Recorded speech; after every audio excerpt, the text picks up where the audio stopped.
Hi everyone, I'm Shaylin here with Reedsy. So today we're going to be talking about story structure 101. We've done many videos on story structure in the past that cover different types of story structures and different ways of structuring your book.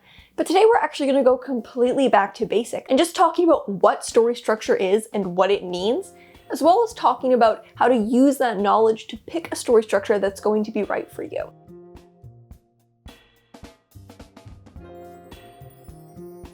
So what is story structure? It's a term that if you've studied writing for even a day, you've definitely heard thrown around, but isn't always actually defined. Story structure is the framework on which you order the events of your story. So it's not just the chronological events that happen within the story, but also how you organize them within the text. Structure gives the events of your story narrative meaning by organizing them into a cohesive narrative. And it's also the concrete framework that allows for the more abstract or internal aspects of your story, like theme or character arc, to develop. Basically, story structure is the framework that connects the different events within your story and gives them narrative meaning in order to create an overall narrative. So what is good story structure versus bad story structure? The poor story structure is illogical, uneven, or confusing. The events aren't meaningfully connected, so they don't contribute to the building sense of an overall narrative. The pacing may be way too slow, way too fast, or most often uneven, rushing through certain parts, dragging at certain parts, maybe skimming over aspects of the story that should be seen more in depth, or really mulling and wallowing in sections of the story where nothing is happening. The connections between events might be unclear, illogical, or just not present at all. So you just have a bunch of scenes that aren't connected to form an overall narrative.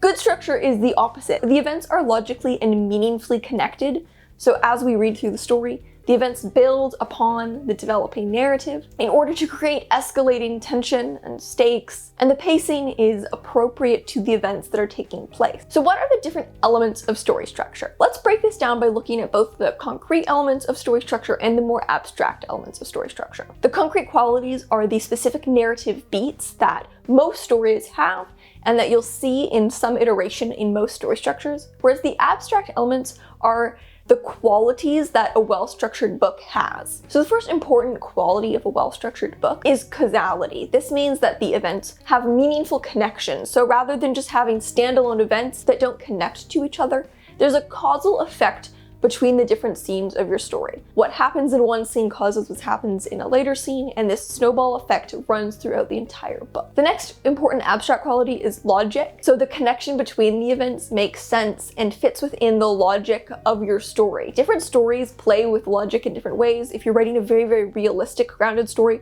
then you're working within the realism and the logic of our own world. But maybe you're writing something very bizarre and very strange, and logic is a bit warped. So logic doesn't necessarily mean logic as it applies to real life, but logic as it applies to your story. The third important quality is that there's narrative purpose. So the different events and scenes that are taking place build to create an overall narrative, and each scene contributes some sort of narrative purpose. Next would be pacing. This is the speed at which the story moves. There is no correct pacing, it depends on your story.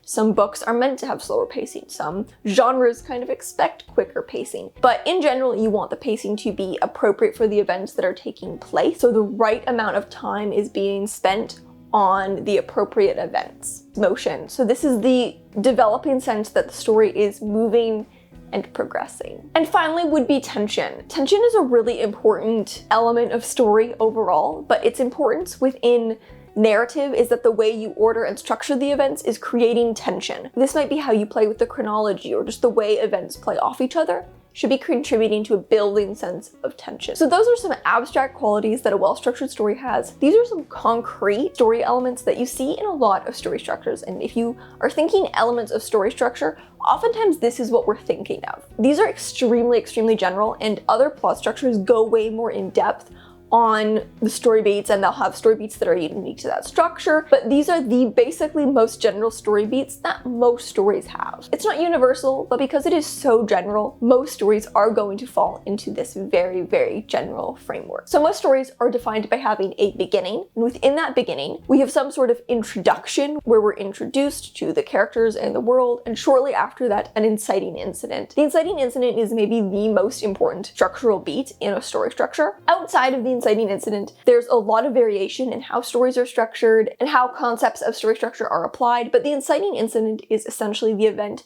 that kickstarts the story. It takes the character from a place of status quo and moves them into a place of narrative development. We've got an entire video on the inciting incident if you want to learn more about that, but it's extremely important and I would not recommend skipping it. No matter which structuring method you're going to take, you should aim to have a clear inciting incident. After the beginning, most stories have a middle section. Now what happens in the middle depends a lot on how you in particular decide to structure your book. There are plot beats that happen throughout the middle, like the midpoint turning beat in the middle of the story, but I wouldn't say that it's as necessary as something like the inciting incident. The reason the inciting incident is so important is because it signals that a story has actually begun. Something like the midpoint is helpful, but it's not necessarily a required component of a story. And finally, we have an ending. And within the ending of the story, there's going to be the climax. This is kind of the opposite pole to the inciting incident within a story. That began a series of conflict and causally related events, whereas the climax is going to end a series of causally related events and provide some sort of resolution to the core conflict of the story. Those are the very, very general structural beats that you see in most stories,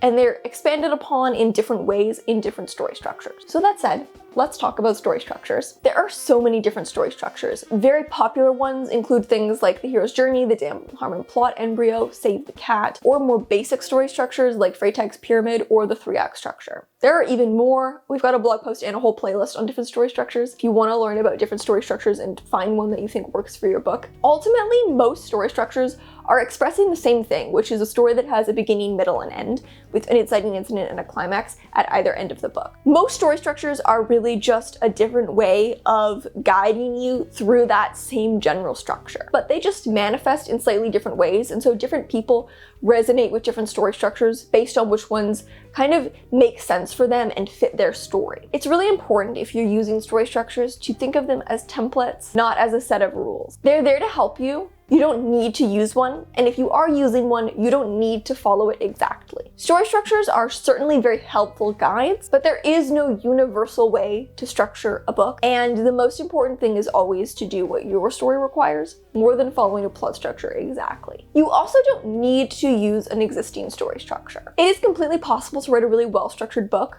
by paying mind to those abstract qualities of structure that I talked about, rather than following an existing structural template. If you do that, you just have to pay very careful attention to the way that the different events in your book fit together, how they build on each other, and the causal and logical connections between events. Now, the benefit of using a story structure is that a lot of the work is done for you. The pacing and the relationships between events are already laid out. But if you don't feel like any story structures resonate with you or fit your story, you can do all that work yourself by outlining your book beforehand or paying very close attention to those things as you write. It probably does take a more advanced understanding of storytelling and story structure to write a book that way, because you're going to have to rely on really solid knowledge of these concepts as well as a bit of intuition. So if it's your first novel, it might help to use a structural template. But in the end, the most important thing is always to do what is best suited to your story and what will help you write the best book. So that is a general introduction to story structure. I've left a ton of resources below on story structure because we have a lot of previous videos and blog posts on story structure.